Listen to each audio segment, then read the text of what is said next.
আশা করব আমাদের আমাদের যে চাহিদাটুকুন, আমাদের যে আশাটুকুন আপনার প্রতি, আমাদের প্রত্যাশাটুকুন আপনার প্রতি বেশি থাকবে স্বাভাবিক। তো আমরা স্কুলের পক্ষ থেকে আপনার কাছে এই চাহিদাটা সবসময় চেয়ে যাব, আপনি আমাদের দিকে সদয় দৃষ্টি দেবেন। 1946 সালে এই স্কুল প্রতিষ্ঠা করা হয়, তখন ছিল পাকিস্তান। 1971 সালের আমাদের মহান স্বাধীনতা যুদ্ধ, সর্বোপরি আমরা 2024 সালে একটা স্বাধীনতা পেয়েছি, যে নতুন একটা বাংলাদেশ পেয়েছি। সকল কিছুর ইতিহাস এই স্কুল বহন করে। সেই ব্রিটিশ পিরিয়ড থেকে আমরা যদি কল্পনা করি, এই ব্রিটিশ পিরিয়ডে এই শিক্ষা প্রতিষ্ঠান করার পিছনে যাদের অবদানটুকুন ছিল, যে দাতা সদস্যগণ ছিলেন এবং আমাদের যারা সম্মানিত শিক্ষকবৃন্দ ছিলেন, সকলেরই তিলে তিলে গড়ে তোলা এই আমাদের ঐতিহ্যবাহী শিক্ষা প্রতিষ্ঠান পালং আদর্শ উচ্চ বিদ্যালয়। তো আজকে আমাদের আলোচক মহোদয় যেটা বলেছেন, তোমাদের কাছ থেকে যেটা চেয়েছেন, উনি একজন সফল জনক।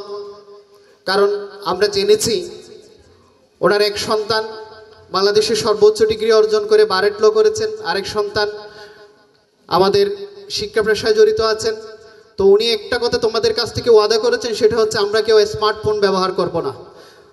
করবো কি আমরা আমাদের স্মার্টফোন ব্যবহার না করার পিছনে উনি একটা কারণ বলেছেন, সেটা হচ্ছে দেখবা স্মার্টফোনের কারণে আমরা যে প্রযুক্তির যে অপব্যবহার, আমরা ছাত্র জীবনে প্রযুক্তিকে অপব্যবহারের দিকে নিয়ে যাই। প্রযুক্তিকে যদি যারা ভালো ব্যবহার করতেছে, একটা সার্টেন একটা কি থাকবে, আপনার এজ থাকবে। আমরা যদি অনার্স ফার্স্ট ইয়ারের দিকে যদি কল্পনা করি, অথবা আরও পরবর্তী যদি কল্পনা করি, এরপরও বলবো প্রযুক্তিকে আমরা ভালোভাবে ব্যবহার করতে পারতেছি না। বিগত 16 বছর যখন আমরা চিন্তা করব, আমাদের মাদকের কথাটা এসেছে।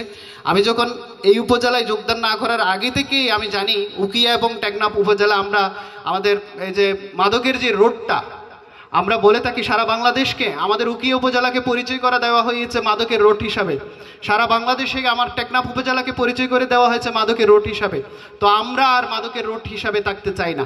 আমরা আমাদের যারা এখানে অতিথি মহোদয় আছেন এবং তোমরা যারা আছো আমার ছোট্ট ভাই বোনেরা, তোমাদের প্রতি আমার অনুরোধ থাকবে, আমরা উকিয়া উপজেলাকে একটা মডেল উপজেলা হিসাবে জাতির সামনে পরিচয় করিয়ে দিতে চাই। আমরা আর কোনো মাদক উকিয়া উপজেলায় চাই না, মাদক মুক্ত কি চাই, সমাজ চাই। আসি এখন নারী শিক্ষার কথা। মনীষীর ভাষায় একটা কথা আছে, ছেলে মেয়েকে কখন পড়াশোনা করাইতে হয়, অর্থাৎ কখন শিক্ষা দিতে হয়। মনীষী বলেছেন সন্তানদেরকে শিক্ষা দিতে হয় জন্মের আগে। তাহলে কেমনে জন্মের আগে শিক্ষা দিব? সে তো দুনিয়াতে আসলো না, কেমনে দিব? আমার সামনে তোমরা যারা আমার বোনরা রয়েছে, তোমাদের কাছ থেকে যেটা অনাগত ভবিষ্যৎ আসবে, তোমরা যদি শিক্ষিত হও, তাহলে আমরা কি পাবো? একটা শিক্ষিত সমাজ পাবো। আমরা শিক্ষিত একটা কি পাবো? জাতি পাবো। সর্বোপরি শিক্ষিত একটা দেশ গঠনে তোমরা অগ্রগণী ভূমিকা পালন করবে। আমরা বেগম রুকিয়ার কথা যদি চিন্তা করি, বেগম রুকিয়ার সময়ে তার সামাজিক অবস্থা যেরকম ছিল, ওই অবস্থা থেকে উত্তরণ করে আমরা আজকে উন্নত রাষ্ট্রের দিকে যাচ্ছি। উন্নয়নশীল রাষ্ট্র থেকে আমরা পদার্পণ করে উন্নত রাষ্ট্রের দিকে যাচ্ছি। তার প্রধান ভূমিকা পালন করবে তোমরা যারা ছাত্রী রয়েছে তারাই। কারণ আমাদের আলোচক মহোদয় বলেছেন একটা বিষয়, সেটা হচ্ছে বাল্যবিবাহ। আমরা যারা ছাত্র ছাত্রী উভয়ের প্রতি আমার অনুরোধ থাকবে, যারা বাল্যবিবাহর শিকার হচ্ছে, আমরা সমাজকে অ্যাওয়ারনেসের মাধ্যমে এই বাল্যবিবাহ প্রতিরোধ করব। এবং একই সাথে আমাদের যারা সম্মানিত মা বাবা রয়েছেন, মা বাবার প্রতি আমার অনুরোধ থাকবে, আমার বাচ্চাটা অন্তত আমরা 21 বছর না হওয়া পর্যন্ত আমরা কি করব না, বিবাহ দিব না। আমার মেয়েকে আমরা স্বশিক্ষায় সুশিক্ষিত করব ইনশাল্লাহ। আমরা সবাই যদি একই সাথে যদি যে যার জায়গা থেকে যে দায়িত্বশীল আচরণ যদি করি, তাহলে এই সুন্দর একটা পৃথিবী আমরা গঠন করতে পারবো। এই যে মাননীয় প্রধান উপদেষ্টা মহোদয় নতুন একটা প্রোগ্রাম নিয়েছে, তারুণ্যের উৎসব 2025।